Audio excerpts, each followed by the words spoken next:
Bismillahirrahmanirrahim. Assalamualaikum warahmatullahi wabarakatuh.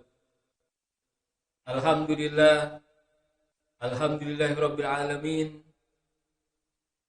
Huwallazi arsala rasulahu bil huda wa dinil haq liyuzhirahu 'ala dini kullihi wa kafa billahi syahida. Asyhadu an la ilaha illallah wahdahu la syarikalah wa asyhadu anna Muhammadan abduhu wa rasuluhu. Allahumma shalli wa sallim ala Muhammadin wa ala alihi wa ashabihi wa man tabi'ahum bi ihsanin ila yaumiddin. Qala Allahu ta'ala fil Qur'anil Karim, a'udzu billahi minasyaitonir rajim. Bismillahirrahmanirrahim. Kullu nafsin dha'iqatul maut. Wa qala Rasulullah sallallahu alaihi wasallam, aksiru dzikra hazamil ladzat, yakni al-maut. Rawahu Ahmad wa Tirmizi.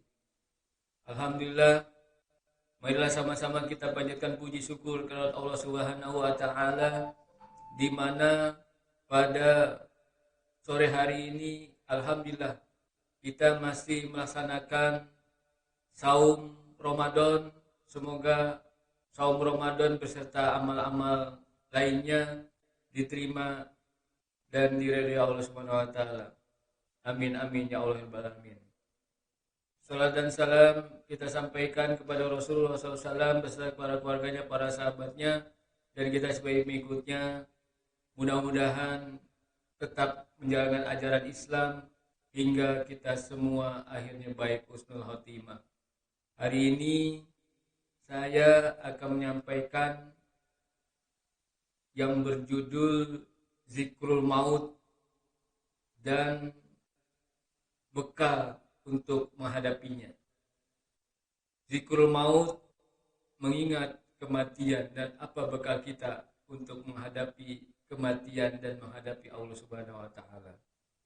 Di dalam Al-Qur'an surah ketiga, surah Ali Imran ayat 185, Allah berfirman, a'udzu billahi minasyaitonir rajim. Bismillahirrahmanirrahim.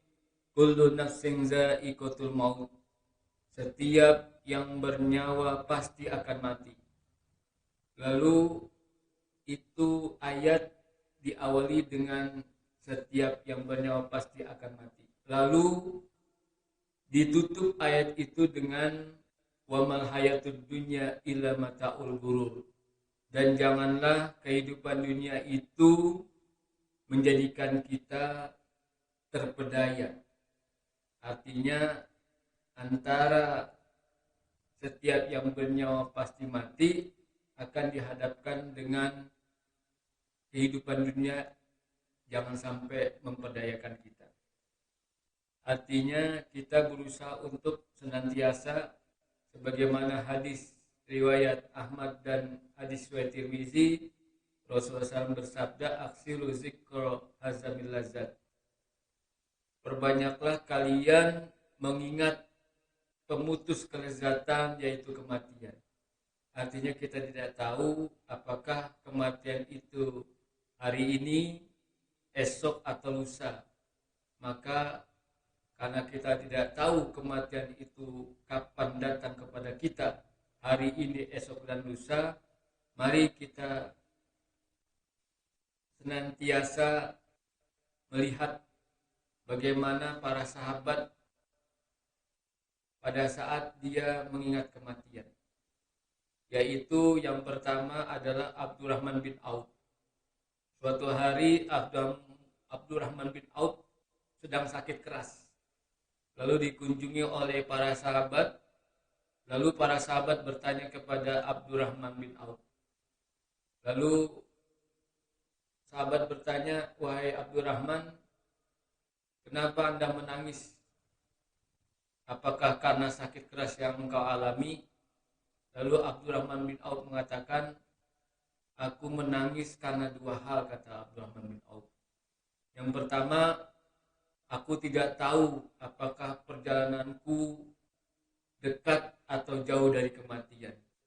Lalu yang kedua, kata Abdurrahman bin Auf, sedikit sekali perbekalanku untuk menghadapinya. Lalu kata Salman Al-Farisi, Dia mengatakan bahwa aku heran terhadap diriku sendiri. Sementara aku mencari kehidupan, sementara itu pula kematian mengintaiku. Jadi kehidupan yang kita lakukan ini, yang kita jalankan ini, kebaikan, keburukan, maka bersama itu pula kematian itu mengintai kita. Maka marilah sama-sama, karena kita tidak tahu apakah besok hidup atau mati, mari kita persiapkan bekal sebaik berbekal. Yang pertama bekal yang kita harus persiapkan adalah yaitu taubatan nasuha, bertaubat dengan sebenar-benar taubat. Sebagaimana dalam surah At-Tahrim, surah ke-66, ayat ke-8, kata Allah, A'udzu billahi minasyaitonir rajim. Ya ayyuhalladzina amanu tubu ilallahi taubatan nasuha. Wahai orang beriman, bertaubatlah kamu kepada Allah dengan sebenar-benar taubat. Artinya juga sebagaimana hadis riwayat Tirmizi bahwa kita akui banyak salah, banyak dosa, dan Rasulullah mengatakan dalam hadis riwayat Tirmizi, "Kullu bani Adam khata'un wa khairul khata'ina at-tawwabun." Kita akui setiap amal anak Adam itu, kullu bani Adam khata'un, selalu punya kesalahan, dan sebaik-baik kesalahan yang kita lakukan adalah at-tawwabun, kita bertobat kepada Allah dengan sebenar-benar tobat. Lalu ada sebuah kisah di dalam kitab Riyadhus Shalihin.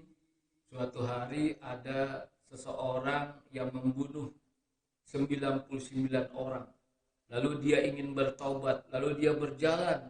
Di dalam perjalanan dia ketemu dengan seorang. Lalu dia bertanya kepada seseorang tersebut, "Saya ingin bertobat, apakah tobat saya diterima karena saya telah membunuh 99 orang?" Lalu kata orang itu mengatakan, "Tobat Anda tidak diterima." Maka orang yang bertobat tadi, ingin bertobat tadi, kesal. Lalu akhirnya dia bunuh sekalian orang tersebut jadi 100. Lalu akhirnya dia ingin betul-betul bertobat. Lalu dia berjalan. Di dalam perjalanan dia bertemu dengan orang alim, orang soleh. Lalu dia bertanya kepada orang alim dan soleh, "Wahai Syekh, aku ingin bertobat, di mana tadi aku sudah membunuh 99 orang. Lalu kata orang di sana, aku tidak diterima taubatnya, maka aku bunuh sekalian jadi 100. Apakah taubatku diterima?" Maka kata Syekh tadi bahwa taubat Anda diterima, tapi dengan catatan Anda berjalan ke kampung sana, di sana banyak orang alim, banyak orang soleh, banyak orang melakukan kebaikan, ibadah dan takwa. Maka orang tersebut mengikuti saran dari ulama tersebut, Syekh tersebut. Lalu dia berjalan, tiba-tiba dalam perjalanan dia dipanggil oleh Allah ke rahmatullah, dia meninggal dunia. Lalu turunlah kedua malaikat berebut, yang satu malaikat rahmat, yang satu lagi malaikat azab. Lalu akhirnya turun malaikat ketiga, kata malaikat ketiga, "Silakan dihitung, silakan diukur, orang ini dekat dengan kebaikan atau jauh dari kebaikan." Ternyata orang ini betul-betul bertobat dan dekat dengan ingin melakukan kebaikan. Lalu akhirnya kata malaikat ketiga, maka hak malaikat rahmatlah yang mengambil orang tersebut, karena dia sudah bertobat dan ingin niat terus melakukan kebaikan-kebaikan, maka lebih dekat dengan kebaikan-kebaikan, maka diambillah oleh malaikat rahmat mayat tersebut. Lalu yang kedua, di mana kita bekal menghadapi kematian, yaitu ahsanu amala, yaitu beramal dengan sebaik-baik amal, berbuat dengan sebaik-baik perbuatan. Sebagaimana dalam surah 67 ayat kedua, "Alladzi khalaqal mauta wal hayata liyabluwakum ayyukum ahsanu amala." Allah menciptakan hari ini hanya dua kemungkinan. Kemungkinan pertama adalah kematian, kemungkinan kedua adalah kehidupan. Kita tidak tahu apakah hari ini, besok atau lusa kita mati. Maka Allah menyuruh kita di antara dua kemungkinan itu, kematian atau kehidupan, yaitu yabluwakum ayyukum ahsanu amala. Allah menguji kalian, siapa di antara kalian yang berbuat baik dengan sebaik-baik perbuatan, yaitu kita berusaha untuk senantiasa bersegera untuk ahsanu amal. Lalu yang ketiga, bekal menghadap kematian adalah takwa, menjalankan perintahnya, menjauhi larangannya, sebagaimana dalam surah Al-Baqarah ayat 197, "Wa tazawwadu fa inna khairal zadi taqwa wa takuni ya ulil albab." Berbekalah kalian, sesungguhnya sebaik-baik bekal adalah takwa, Dalam hadis riwayat Tirmizi, Rasulullah bersabda, "Ittaqillah haitsuma kunta." Takwalah kamu kepada Allah di mana saja kamu berada. Mungkin ini saja yang dapat saya sampaikan. Billahi taufiq wal hidayah wa afu minkum. Wassalamualaikum warahmatullahi wabarakatuh.